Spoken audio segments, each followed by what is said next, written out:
জগন্নাথ বলরাম সুভদ্রা বলুন তো আগে কে যাচ্ছিল? এই জন্য কীর্তন শুনতে আসা। আগে যাচ্ছে বলরামের রথ, মাঝে যাচ্ছে পিছনে যাচ্ছে জগন্নাথের রথ। জগন্নাথের রথের চাকা কটা? 16টা। তত্ত্ব কি? 10 ইন্দ্রিয় 6 রিপু। শরীরের সঙ্গে মিল আছে, তাকাবেন। জগন্নাথের 16টা। আমাদের শরীরের চাকা কটা? 10 ইন্দ্রিয় 6 রিপু। বলরামের চাকা কটা? বলরামের রথের চাকা হচ্ছে 14টা। তত্ত্ব কি? 14 ভুবন। এইদিকে বলছে সুভদ্রা রথের চাকা কটা? 12টা।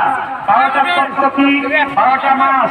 জগন্নাথের রথ 206টা কাঠ দিয়ে তৈরি।